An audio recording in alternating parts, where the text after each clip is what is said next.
Hello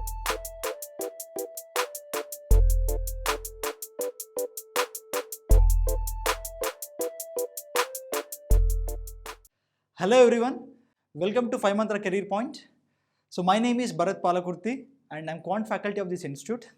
So today I came upon this stage to discuss some important things about upcoming exam, that is NTPC, and that is in railways. Okay. ఇప్పుడు రీసెంట్గా నాకు students message పెడుతున్నారండి. So right now lockdown టైంలో అయితే ఏం prepare అవ్వలేదని చెప్తున్నారు, right. Then మరి ఇప్పుడు స్టార్ట్ చేశారు ప్రిపరేషన్. సో నెక్స్ట్ అప్కమింగ్ అంటే మనకి స్టేజ్ 1 ఉంది, and that to on December 15th నుంచి ఎగ్జామ్ స్టార్ట్ అయిపోతుంది. ఓకే. అది ఇక్కడ ఏంటంటే సార్, ఈ మీన్ టైంలో అంటే ఈ 45 days టైంలో ఎలా ప్రిపేర్ అవ్వాలి, రైట్. ఇప్పటికీ ఇదే క్వశ్చన్ అడుగుతున్నారు, ఎలా ప్రిపేర్ అవ్వాలి ఏంటి అనేది. సో ఎలా ప్రిపేర్ అవ్వాలి అనేది ఈ క్వశ్చన్ ఎప్పుడో వేసుకోవాల్సింది. సో అయితే ఇంకా పక్కన పెట్టండి, 45 days టైం ఉంది, రైట్. సో ఈ 45 daysని ఎలా యూటిలైజ్ చేసుకోవాలి, ఎలా స్టేజ్ 1 మనకి స్టేజ్ 1లో మనం సక్సెస్ అవ్వాలనేది main point. Okay. So without wasting your time I will enter into the topic. So మనం రైల్వే గురించి మనం డిస్కస్ చేయబోతున్నామండి ఇక్కడ. So that to especially NTPC, right. ఇప్పుడు చూడండి, సో ప్యాటర్న్ ఏంటో చెప్తాను. ప్యాటర్న్ అందరికీ మీకు తెలిసిందే, బట్ కొద్ది క్లియర్గా తెలుసుకోండి అదేంటో నేను చెప్తాను. ఇక్కడ చూడండి ఒకసారి, మనకి ఫస్ట్ స్టేజ్లో ఏంటంటే దట్ టు ఇది ఆన్లైన్ టెస్ట్ అండి, రైట్. సో ఆన్లైన్ టెస్ట్ అని చెప్తున్నాను.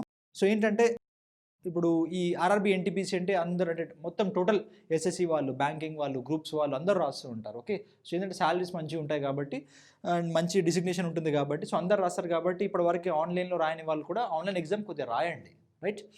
ఇప్పుడు ఏంటంటే మనకి ఫస్ట్ 90 minutes ఉంది ఇక్కడ మనకి. సో 90 minutes మంచి గుడ్ టైం అండి. ఎస్ఎస్సితో బ్యాంకింగ్తో కంపేర్ చేసుకుంటే టైం బాగానే ఉంది, టైంతో ప్రాబ్లమే లేదు ఫస్ట్ స్టేజ్కి, రైట్. సో ఫస్ట్ సబ్జెక్ట్ ఏంటంటే మ్యాథమెటిక్స్. సో ఇక్కడ మ్యాథమెటిక్స్ అనగానే భయపడుతూ ఉంటారండి. ఇది మ్యాథమెటిక్స్ అంటే ఇక్కడ ఏంటంటే ఇందులో క్వాంట్ ఉంటుంది అండ్ కొంత పార్ట్ ప్యూర్ మ్యాథ్స్ ఉంటుంది, so that to pure maths అనేది భయపడకండి. This is nothing but basic అడుగుతారండి, బేసిక్గా అడుగుతాడు, రైట్. సో A+B² A-B² కొన్ని ట్రయాంగిల్స్ మీద ఉన్న ప్రాపర్టీస్, కొన్ని లైన్స్ అండ్ యాంగిల్స్ నుంచి క్వశ్చన్స్ అడుగుతూ ఉంటాడు, అండ్ కోఆర్డినేట్ జామెట్రీ నుంచి క్వశ్చన్స్ అడుగుతూ ఉంటాడు. బేసిక్గా అడుగుతారండి, అంత వరి అవ్వాల్సిన అవసరమే లేదు. సో ఏంటంటే ఫస్ట్ క్వాంట్ చూడండి. క్వాంట్ అయితే ఆర్ఆర్బీ ఇప్పటివరకు అంటే 2010 నుంచి 2000 మొన్న రీసెంట్ జరిగిన ఏఎల్పి వరకు కూడా చూసుకుంటే, జేఈ కూడా చూసుకుంటే, సో మనకి క్వాంట్లో మీరు అసలు భయపడాల్సిన అవసరం లేదు. సో మీడియం లెవెల్ క్వశ్చన్స్ అడుగుతాడు, రైట్. ఈ 30 మార్క్స్లో ఒక 20 మార్క్స్, 20 to 25 మార్క్స్ క్వాంటే వస్తుంది, ఒక 10 to 5 మార్క్స్ అనేది మనకి ప్యూర్ మ్యాథ్స్ వస్తుంది. అండ్ ప్యూర్ మ్యాథ్స్ అనేది బేసిక్గా అడుగుతాడు. సిలబస్లో చెప్తాను. సో 30 మార్క్స్ అండి. సో 30 మార్క్స్లో ఇక్కడ ఏంటంటే మనకి వరస్ట్ కేసులో ఒక 20+ ఈజీగా వస్తాయి, వరస్ట్ కేసులో కూడా 20+ ఈజీగా వస్తాయి. అంటే మీరు మీడియం లెవెల్ ప్రిపరేషన్ పెట్టినా కూడా ఒక 20+ మార్క్స్ అయితే ఈజీగా వచ్చేస్తాయి, రైట్. సో నెక్స్ట్ థింగ్ ఏంటంటే general intelligence and reasoning, right. So ఇక్కడ జనరల్ ఇంటెలిజెన్స్ అండ్ రీజనింగ్ ఏంటంటే మనకి రీజనింగ్ అనేది 3 waysలో క్లాసిఫై అయింది. ఒకటేమో వర్బల్, ఒకటేమో నాన్ వర్బల్, ఒకటేమో లాజికల్ రీజనింగ్. సో రైల్వేలో ఏంటంటే ప్రీవియస్ పేపర్స్ అనలైజ్ చేస్తే ఏమడుగుతున్నారంటే క్వశ్చన్స్ మనకి ఈ కోడింగ్, డీకోడింగ్, డైరెక్షన్స్, అండ్ మనకి ఇంకా బ్లడ్ రిలేషన్స్, వీటి నుంచి గ్యారంటీ 1 క్వశ్చన్ ఆర్ ఒక 2 క్వశ్చన్స్ వస్తున్నాయి. నెంబర్ సీరీస్ నుంచి క్వశ్చన్స్ వస్తున్నాయి. ఇవన్నీ నార్మల్గా మీరు డైలీ ఒక చాప్టర్ ముంగడ పెట్టుకున్నా సరిపోతుంది, దీంట్లో ప్రాబ్లం ఏం లేదు. కానీ మనకి రీజనింగ్లో ఏంటంటే ఎక్కువ క్వశ్చన్స్ లాజికల్ రీజనింగ్ మీద అడుగుతున్నాడు, logical reasoning and non verbal reasoning. Okay. So non verbal reasoning ఎందుకు అడుగుతుంటాడు ఏంటంటే మీ పర్సెప్షన్, అది ఇండివిజువల్ పర్సెప్షన్ మీద ఉంటుంది, మీరు ఎలా థింక్ చేస్తున్నారు ఉన్న టైంలోనే దాని మీద ఉంటుంది. అండ్ నెక్స్ట్ థింగ్ ఏంటంటే లాజికల్ రీజనింగ్ నుంచి క్వశ్చన్స్ ఎక్కడ అడుగుతున్నాడు. సో లాజికల్ రీజనింగ్లో ఏమున్నాయంటే మనకి statements conclusions, syllogisms, statements assumptions, right, cause and effect, ఇలా కొన్ని టాపిక్స్ ఉన్నాయి, రైట్. సో వాటి మీద అడుగుతున్నాడు, స్టేట్మెంట్స్, ఆర్గ్యుమెంట్స్, వాటి మీద ఎక్కువ క్వశ్చన్స్ అడుగుతున్నాడు, రైట్. సో వాటి మీద పర్ఫెక్ట్ ఐడియా లేదంటే మాత్రం మీరు ఎగ్జామ్లో అక్కడ మార్క్స్ పోగొట్టుకుంటారు. ఎస్పెషల్లీ రీజనింగ్లో మనకి లాజికల్ రీజనింగ్ అనేది కొద్దిగా డేంజరస్ అండి. సో వాటి మీద కాన్సన్ట్రేట్ చేయండి, ఎందుకంటే ఒక టాపర్కి, ఒక మీడియం యావరేజ్ స్టూడెంట్కి ఏంటంటే డిఫరెన్స్ ఎక్కడ వస్తుందంటే ఈ టాపిక్స్ మీద డిఫరెన్స్ వస్తుంది రీజనింగ్లో, రైట్. నెక్స్ట్ థింగ్ ఏంటంటే జనరల్ అవేర్నెస్. సో జనరల్ అవేర్నెస్లో అంటే ఇక్కడ ఎన్ని మార్క్స్ సంపాదించుకోవచ్చు అంటే మనకి వరస్ట్ కేసులో కూడా ఒక 20+ గ్యారంటీకి వస్తాయండి, 20+ గ్యారంటీకి వస్తాయి, రైట్. సో నెక్స్ట్ ఈ జనరల్ అవేర్నెస్లో ఏంటంటే మనకి 40 మార్క్స్ అండి. ఈ జనరల్ అవేర్నెస్లో ఏంటంటే మనకి జనరల్ సైన్స్ ఉంటుంది, జనరల్ నాలెడ్జ్ ఉంటుంది, అండ్ స్టాటిక్ జీకే ఉంటుంది, అండ్ కరెంట్ అఫైర్స్ ఉంటాయి. 4 డిఫరెంట్ అండి. ఓకే. సో ఈ 40 మార్క్స్లో మనకి general science, general knowledge, and current affairs, static GK కూడా వెరీ ఇంపార్టెంట్. రైల్వేలో స్టాటిక్ జీకే మీద మంచిగా ఇస్తాడు క్వశ్చన్స్, రైట్. సో ఒక 2-3 క్వశ్చన్లు ఇక్కడి నుంచి వస్తాయి. కరెంట్ అఫైర్స్ మీద అంటే స్పోర్ట్స్ మీద మంచి క్వశ్చన్స్ అడుగుతూ ఉంటాడు, రైట్. సో నెక్స్ట్ థింగ్ ఏంటంటే మనకు జనరల్ సైన్స్ మీద క్వశ్చన్లు అడుగుతూ ఉంటాడు. జనరల్ సైన్స్ మీద కొద్దిగా కాన్సెప్ట్ చేస్తాడు. ప్రీవియస్ పేపర్స్ చూస్తే జనరల్ సైన్స్ మీద ఎక్కువ అడుగుతున్నాడు క్వశ్చన్స్, రైట్. సో జనరల్ నాలెడ్జ్లో చూసుకుంటే మనకి పాలిటీ హిస్టరీ బాగా చదవండి, ఎందుకంటే క్వశ్చన్స్ ఎక్కువ వీటి మీద వస్తున్నాయి, పాలిటీ హిస్టరీ మీద చదువుతున్నారు, ఓకే. Yes here. సో ఈ 40 మార్క్స్లో మీరు ఒక 30 అంటే ఒక 25 to 30 మార్క్స్ తెచ్చుకోగలిగితే, రైట్, ఫస్ట్ స్టేజ్ క్లియర్ అయిపోతుంది. ఫస్ట్ స్టేజ్ ఈజీగా ఒక 65 to 70 మార్క్స్ టార్గెట్ పెట్టుకోండి. సో ఈజీగా క్లియర్ అయిపోతుంది మనకి, ఓకే. సో ఇది సిలబస్. మనకి టైం ఎంత అంటే 90 minutes time. Total questions 100 questions, maximum marks కూడా 100 అండి. బట్ మీరు టార్గెట్ ఫిక్స్ చేసుకోండి, టార్గెట్ 70+. టార్గెట్ 70+ అని ఫిక్స్ చేసుకోండి. టార్గెట్ అనేది కంపల్సరీ టార్గెట్ 70+ అని ఫిక్స్ చేసుకోండి, ఓకే. యా, సో ఇది ప్యాటర్న్ అండి. సో నెక్స్ట్ సిలబస్ ప్రకారం అంటే సిలబస్లోకి వెళ్తే ఏంటంటే సిలబస్ అనేది వెరీ ఇంపార్టెంట్. సో సిలబస్లో చూసుకుంటే మనకి ఫస్ట్ మ్యాథమెటిక్స్లో, రైట్, మ్యాథమెటిక్స్. సో మ్యాథమెటిక్స్ సిలబస్లో ఏమి ఇచ్చారంటే number system, decimals, fractions, LCM, HF, ratio, proportion, percentage, mensuration, time and work, ఇలా. అండ్ ఇక్కడ వరకు ఇచ్చాడు ఏంటి కాంపోనెంట్స్ వరకు, ప్రాఫిట్ అండ్ లాస్. ఇక్కడ వరకు ఏంటంటే మనకి దీన్ని క్వాంట్ అంటామండి. సో నెక్స్ట్ ఎలిమెంటరీ ఆల్జీబ్రా అన్నాడు. ఆల్జీబ్రా అని లేదండి, ఎలిమెంటరీ అన్నాడు, అంటే బేసిక్స్ ఇస్తున్నాడు అని meaning, okay. So next thing ఏంటంటే జామెట్రీలో ఏమేమి వస్తాయి మనకి, lines and angles, circles, triangles, ఈ 3 వస్తాయి, రైట్. సో ఈ మూడిట్లో కూడా బేసికల్గా అడుగుతాడు క్వశ్చన్స్. మనకి బేసిక్ ఆ ప్రాపర్టీస్ గుర్తుపెట్టుకొని కొన్ని బేసిక్ ప్రాబ్లమ్ చేస్తే సరిపోతుంది. ఎంత కావాలో అంతవరకు వెళ్ళాలి, రైట్. సో ఎస్ఎస్సికి అయితే చాలా డీప్గా వెళ్ళాల్సి ఉంటుంది, okay. And next trigonometry and elementary statistics, ఇది మెయిన్ ఇంపార్టెంట్ అండి. దీని నుంచి సో మనకి ప్రతి ఎగ్జామ్లో 2 నుంచి 3 క్వశ్చన్లు దీని నుంచి అడుగుతున్నాడు, రైట్. ఈ ఎలిమెంటరీ స్టాటిస్టిక్స్ అంటే ఏంటంటే మీన్, మాడ్, మీడియన్, ఈ standard deviation, variance, group data, ungroup data. So వాటి మీద మనకి 2-3 క్వశ్చన్లు వస్తున్నాయి, రైట్. వీటి మీద కాన్సన్ట్రేట్ చేయండి. ఇది అందరూ చేస్తారు, ఓకేనా. సో దీని మీద కూడా కాన్సన్ట్రేట్ చేయండి. సిలబస్లో దీనికి మంచి మార్క్స్ ఉన్నాయి. ఎవరు ఎక్కడ కాన్సన్ట్రేట్ చేయరో అక్కడ మనం చేయాలి, రైట్. అంటే ఏంటంటే ఇవి అందరూ చేస్తారు, right. Number system, decimals, fractions ఇవి అందరూ చేస్తారు, ఓకే. ఈ ఎలిమెంటరీ స్టాటిస్టిక్స్ అని కొన్ని వదిలేస్తారు. ఇక్కడ కాన్సన్ట్రేట్ చేయండి, ఓకే. సో మ్యాథమెటిక్స్ అంటే మనకి చాలా సింపుల్ అండి, బేసిక్ మీడియం లెవెల్లో అడుగుతాడు క్వశ్చన్స్. ఇక్కడ మీరు వరి అవ్వాల్సిన అవసరం లేదు. సో మనకి ఆర్ఎస్ అగర్వాల్ సరిపోతుంది, దీనికైతే ఆర్ఎస్ అగర్వాల్ సరిపోతుంది. నా వ్యూలో ఏంటంటే ఆర్ఆర్బీకి ఆర్ఎస్ అగర్వాల్ సరిపోతుంది, లేదా మీరు ఎస్ఎస్సికి రన్ చేసినా సరిపోతుంది, ప్రాబ్లమే లేదు, right. So next general intelligence and రీజనింగ్కి వెళ్తే ఏంటంటే మనకి ఈ అనలిటికల్ రీజనింగ్లో ఇక్కడ ఏంటంటే ఈ సిలాలిజమ్స్, ఈ పజిల్స్. నెక్స్ట్ ఇక్కడ చూడండి statement conclusion, statement, course of action, decision making, right. So statements, arguments, వీటి మీద మనకి మంచి నెంబర్ ఆఫ్ క్వశ్చన్స్ వస్తాయి. ఒక 5 క్వశ్చన్స్ దాకా వస్తాయి. మీరు ఏంటంటే 2016లో జరిగిన ఎన్టీపీసీ పేపర్ రెఫర్ చేస్తున్నారు, కానీ మీరు మొన్న జరిగిన 2018 ఎండింగ్లో జరిగిన RPF paper, railway production force, and also ALP papers check చేయండి. కొద్దిగా ఏఎల్పి పేపర్స్ ఏంటంటే కొద్దిగా మంచిగా గట్టి స్టాండర్డ్గా ఇచ్చాడు, రైట్. చాలామంది ఎగిరిపోయారు ఏఎల్పిలో. ఏంటంటే స్టాండర్డ్ పెంచేస్తున్నాడు, ఓకేనా. సో ఆ లెవెల్ చూడండి, ఆ పేపర్స్ చూడండి. మీరు ఎప్పుడో 2016లో జరిగిన పేపర్ చూడకుండా రెఫరెన్స్ అంతే, రైట్. This is 2020. సో ఇది మైండ్లో పెట్టుకోండి ఫస్ట్ థింగ్, రైట్. ఆ పేపర్స్ చేసి మేము ప్రాక్టీస్ అంటే జాబ్ కొట్టేస్తాం అనేది అది తప్పండి. జస్ట్ ప్యాటర్న్ తెలిసిపోతుంది ఎలా అడుగుతున్నాడు ఏంటా అనేది, ఓకే. సో కొద్దిగా మీరు ఏంటంటే రీసెంట్గా జరిగిన పేపర్స్ చూడండి, మీకు క్లారిటీ వస్తుంది. నేను అందుకే మళ్ళీ స్ట్రెస్ చేసి చెప్తున్నాను. సో ఇప్పుడు ఏంటంటే మనకి ఎగ్జామ్లో ఈ non verbal reasoning and logical reasoning మీద క్వశ్చన్స్ ఎక్కువ అడుగుతున్నాడు, ఓకేనా. సో నాన్ వర్బల్ రీజనింగ్లో ఏంటంటే మనకి water images, mirror images, paper folding, paper cuttings, right. So ఇలా మనకి వీటి మీద క్వశ్చన్ గ్యారంటీగా వస్తున్నాయి. క్లాక్స్ మీద క్వశ్చన్స్ అడుగుతున్నాడు, క్యాండిల్స్ మీద కంపల్సరీ క్వశ్చన్స్ అడుగుతున్నాడు, రైట్. సో ఇప్పుడు మనం ఫస్ట్ స్టేజ్ బయటపడాలంటే ఫస్ట్ నాన్ వర్బల్ రీజనింగ్ తీయండి, రైట్. డైలీ 1 చాప్టర్ అయిపోతుందండి. చెప్పాలంటే water image, mirror image 1 day చాలు, రైట్. క్యాలెండర్స్కి మీరు మంచిగా ప్రిపేర్ అయితే ఒక 2 డేస్లో అయిపోతుంది. క్లాక్ షో 2 డేస్లో అయిపోతుంది, ఓకేనా. సో ప్రతి దాంట్లో 1 మార్క్ 2 మార్క్ అంటే ప్రిపేర్ అయ్యేది కూడా పర్ఫెక్ట్గా ప్రిపేర్ అయిపోండి, సరిపోతుంది, రైట్. సో మనకి ఫస్ట్ స్టేజ్ మనం బయటపడాలి అంతే, అదొక టార్గెట్ పెట్టుకోండి. ఇప్పుడు అంటే ఈ సిచ్యువేషన్లో ప్రిపేర్ అయ్యే వాళ్ళకి చెప్తున్నాను నేను, okay. Yes here. And next thing ఏంటంటే ఎలాగో ఈ డైరెక్షన్స్ ఎవరైనా వేసేస్తారు, సింపుల్గా 1 డేలో అయిపోతుంది డైరెక్షన్స్. బ్లడరేషన్స్ ఒక 2 డేస్ పడుతూ ఉంటుంది, ఓకేనా. ఇంకేంటి నెంబర్ సిరీస్ కొద్దిగా ప్రాక్టీస్ ఉంటుంది, మీకు ఆల్రెడీ కొద్దిగా ప్రాక్టీస్ ఉంటుంది, కొద్దిగా ప్రాక్టీస్ చేయండి సరిపోతుంది. కొన్ని ప్రీవియస్ పేపర్ చేసినా సరిపోతుంది, ఓకే. సో మీరు ఏంటంటే ఎక్కువ స్ట్రెస్ చేయాల్సింది ఏంటంటే ఈ లాజికల్ రీజనింగ్ మీద కొంచెం స్ట్రెస్ చేయాలి, కొంచెం టైం పడుతుంది అండి. ఓకే, సో లాజికల్ రీజనింగ్ మీద బాగా స్ట్రెస్ చేయండి, మీ క్వశ్చన్లు అక్కడ ఎక్కువ అడుగుతాడు. ఓకేనా? So and next thing non verbal reasoning వెళ్ళండి, దాని తర్వాత వర్బల్ రీజనింగ్ వచ్చేయండి, అక్కడ ప్రిపేర్ అయిపోండి. సో ఇక్కడ మీకు ఈజీగా 20+ ఈజీగా వస్తాయి. రైల్వే పేపర్స్ అయితే ఇప్పటివరకు ఏంటంటే మీడియం లెవెల్లో అడుగుతున్నాడు క్వశ్చన్ అంటే టఫ్నెస్ ఎలా ఉంటుందంటే మీడియం రేంజ్లో ఉంటుంది. బట్ మీరు వరి అవ్వాల్సిన అవసరం లేదు, మనకు టైం 90 మినిట్స్ ఉంది. ఓకే, 100 క్వశ్చన్స్ 90 మినిట్స్ చాలా ఎక్కువ. ఇది చెప్పాలంటే మనకి ఎగ్జామ్ మీరు మంచిగా ప్రిపేర్ అయితే 60 to 70 మినిట్స్లో ఎగ్జామ్ కంప్లీట్ చేసుకోవచ్చు. రైట్? యా, నెక్స్ట్ జనరల్ అవేర్నెస్కి వెళ్దాం. రైట్? సో జనరల్ అవేర్నెస్లో ఇప్పుడు మీరు స్ట్రెస్ చేయాల్సింది ఏంటంటే మనకి జనరల్ సైన్స్ అని ఒకటి ఉందండి. జనరల్ అవేర్నెస్లో ఏంటంటే మనకు చాలా అది ఓషన్ టైప్, ఎందుకంటే కరెంట్ అఫైర్స్ ఉంటుంది, స్టాటిక్ జీకే ఉంటుంది, అండ్ జనరల్ సైన్స్ ఉంటుంది, జనరల్ నాలెడ్జ్ ఉంటుంది. ఈ జనరల్ నాలెడ్జ్లో మళ్ళీ ఏమొస్తుంది, పాలిటీ వస్తుంది, హిస్టరీ వస్తుంది, జియోగ్రఫీ వస్తుంది, ఎకానమీ వస్తుంది. రైట్? సో ఇప్పుడు ఏంటంటే స్కోరింగ్ కావాలి. రైట్? స్కోర్ అనేది ఇంపార్టెంట్. సో లిమిటెడ్ సబ్జెక్ట్స్ ఏమున్నాయంటే మనకి లిమిటెడ్ సబ్జెక్ట్స్ ఏంటంటే జనరల్ సైన్స్ అనేది ఒక లిమిటెడ్ సబ్జెక్ట్. అది ఏంటంటే ఫిజిక్స్, కెమిస్ట్రీ, బయాలజీ. రైట్? ఎక్కడో వెళ్ళి అడగడండి క్వశ్చన్స్. మీ చుట్టూ పక్కన ఏం జరుగుతుందో అక్కడి నుంచి అడుగుతాడు క్వశ్చన్స్. చూడండి ఇక్కడ మరీ స్ట్రెస్ చేసి చెప్పాడు ఇక్కడ general science and life science up to 10th class CBSE అని మరీ స్ట్రెస్ చేసి చెప్పాడు. ఓకే, అంటే మీరు సిబిఎస్ఈ బుక్స్ మొత్తం చదవాల్సిన అవసరం లేదు, బట్ సిబిఎస్ఈ ఓరియంటేషన్లో ప్రిపేర్ అవ్వండి. అంటే ఏంటంటే ఫర్ ఎగ్జాంపుల్ నార్మల్గా మనం థమ్స్అప్ తాగుతామండి. రైట్? 20 రూపీస్ థమ్స్అప్ పెట్టి కొనేసి తాగుతాం, పక్క పడేస్తాం. రైట్? ఒక్కసారి కూడా మనం దాని మీద ఏముందో మనం చాలా వరకు చూడరండి.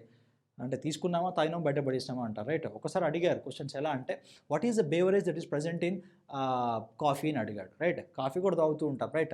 మరి కాఫీ తాగుతూ మనకు రిలాక్సేషన్ కొద్దిగా వస్తుంది, ఆ రిలాక్సేషన్ ఫీల్ అవుతున్నాం కదా, అది ఎందుకు వస్తుంది అంటే బికాజ్ ఆఫ్ కాఫీలో ఏముంటుంది, కెఫీన్ అనే ఒక బేవరేజ్ ఉంటుంది. రైట్? సో అలా అదే కెఫీన్ అనేది మనకి థమ్స్అప్లో, స్ప్రైట్లో కూడా ఉంటుంది, ఒకసారి చెక్ చేసుకోండి. రైట్? సో అలాంటి క్వశ్చన్స్ అడుగుతూ ఉంటాడు మనకి. ఓకే, సో లైఫ్ సైన్స్ అంటే మనం రోజు ఎక్కడెక్కడ తిరుగుతున్నాం. రైట్? ఈ మన చుట్టుపక్కల ఉన్న క్వశ్చన్సే కొన్ని అడుగుతూ ఉంటాడు, టెస్ట్ చేస్తూ ఉంటాడు అలాంటి క్వశ్చన్స్. రైట్? సో దాన్ని అందుకే మళ్ళీ స్పెసిఫై చేసి చెప్పాడు లైఫ్ సైన్స్. రైట్? సో మనం యూజ్ చేసే దాని మీదనే మన క్వశ్చన్స్ ఎక్కువ అడుగుతూ ఉంటాడు. ఓకేనా?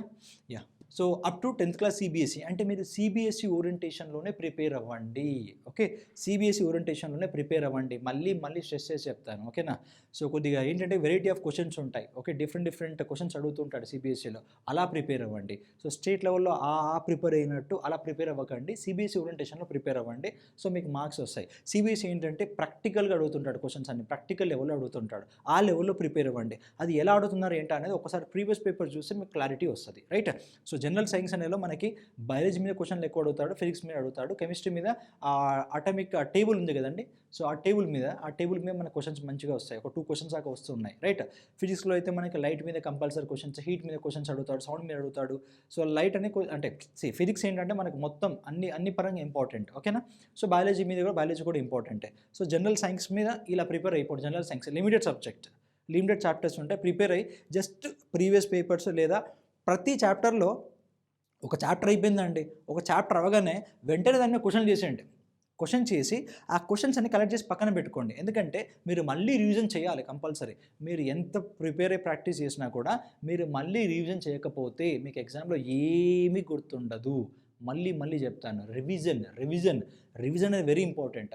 సో ఈ రివిజన్ కావాల్సింది ఏంటంటే మనకి నోట్స్ అనేది వెరీ ఇంపార్టెంట్. నీ నోట్స్ నువ్వు ఎంత చక్కగా ప్రిపేర్ చేసుకుంటే నీ రివిజన్ అంత మంచిగా అవుతుంది. సో నువ్వు అంత మంచిగా పర్ఫార్మెన్స్ చేయగలుగుతావు. రైట్?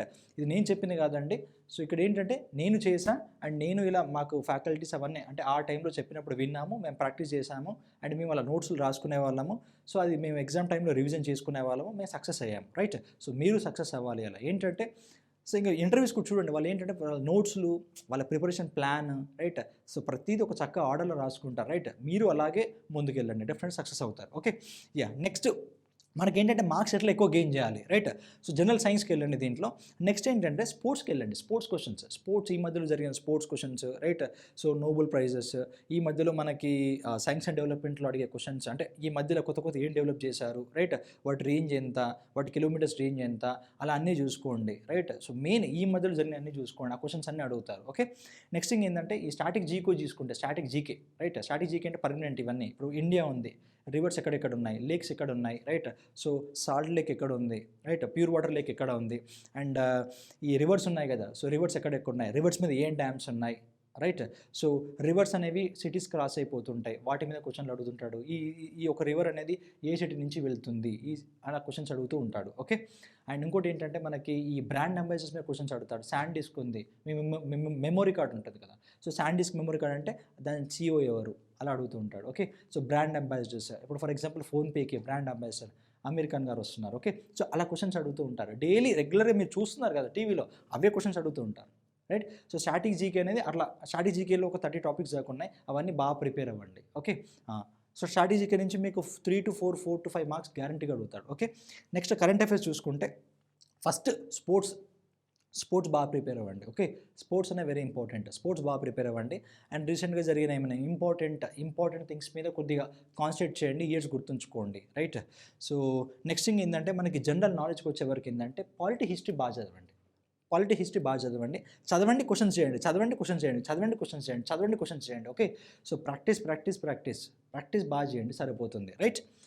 సియర్. సో ఇక్కడ ఏంటంటే మనకి జనరల్ సైన్స్ ఫస్ట్, నెక్స్ట్ ఏంటంటే స్ట్రాటజీకి వెళ్ళండి, దాని తర్వాత కరెంట్ అఫైర్స్కి వెళ్ళండి, దాని తర్వాత మీరు జనరల్ నాలెడ్జ్లో మీరు పాలిటీ హిస్టరీ చేయండి, మీకు టైం ఉంటే జియోగ్రఫీ చేయండి, సరిపోతుంది. రైట్. సో మీరు ఇది ఫాలో అవుతే డెఫినెట్గా మీకు ఫస్ట్ స్టేజ్ క్లియర్ అయిపోతుందండి. క్లియర్ అయిపోతుంది. లైక్ ఇప్పుడు ఎంత మనకి 45 డేస్ టైం ఉంది. ఈ 45 డేస్ మీరు కంటిన్యూ ప్రిపేర్ అవ్వండి. సో డెఫినెట్గా మీరు సక్సెస్ అయిపోతారు. అండ్ మీకు December 15th అనే కాదు, మీ హాల్ టికెట్ అనేది కొద్దిగా లేట్ కూడా రావచ్చు. Right. So December 15th start అవుతుందంటే మీరు December 15th అని పెట్టుకోండి.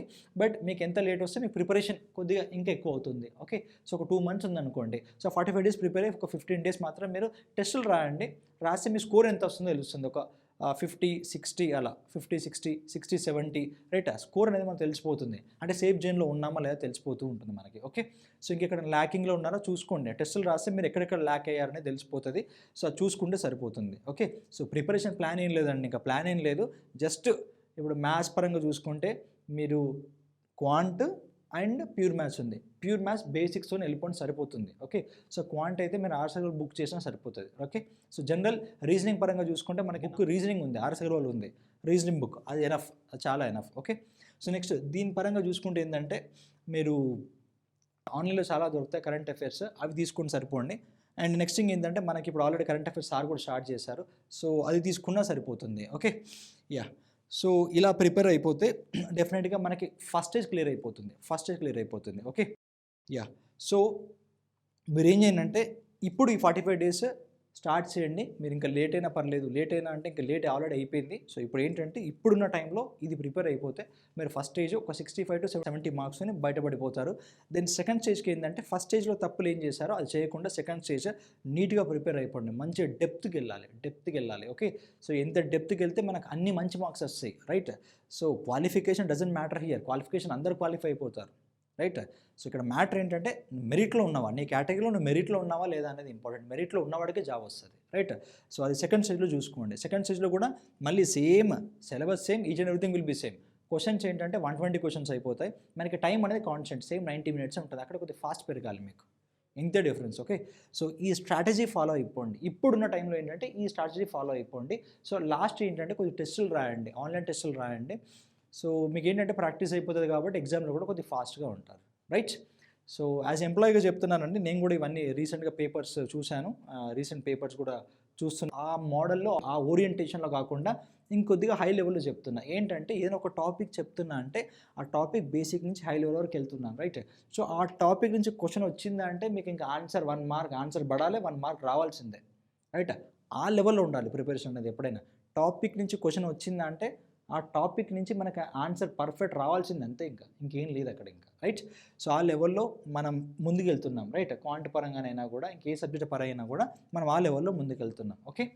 సో ఇంకేమైనా డౌట్స్ ఉంటే కూడా మీరు మనకి వాట్సాప్ గ్రూప్స్ ఉన్నాయి. రైట్. సో వాట్సాప్ గ్రూప్లో పెట్టండి, సరిపోతుంది, విల్ క్లియర్. రైట్. సో మనకి December 15th నుంచి మనకి ఎగ్జామ్ అయితే స్టార్ట్ అవుతుంది. సో మనకి ఎలాగో నేను డిపార్ట్మెంట్లో ఉన్నా కాబట్టి నాకు ఆల్రెడీ ఇన్ఫర్మేషన్ వచ్చింది. సో దీనికన్నా ముందు మనకి GDC ఎగ్జామ్ ఉంటుంది ఆ డిపార్ట్మెంట్ వాళ్ళకి. సో అందులో ఉన్న నా స్టూడెంట్స్ వాళ్ళు కూడా చెప్పారు, నాకు ఇన్ఫర్మేషన్ ఇచ్చారు. సో ఏంటంటే సో మీరు December 15th నుంచి అయితే ఎగ్జామ్ అయితే ఉంటుంది. సో మళ్ళీ ఇంకేమన్నా అయితే చెప్పలేము, but max to max December 15th నుంచి అయితే ఎగ్జామ్ అయితే ఉంటుంది. ఓకేనా. సో బాగా ప్రిపేర్ అవ్వండి and I wish you all the best. So మీకు ఏమైనా డౌట్స్ ఉంటే మనకు ఆల్రెడీ వాట్సాప్ గ్రూప్ ఉంది, టెలిగ్రామ్ గ్రూప్ ఉంది.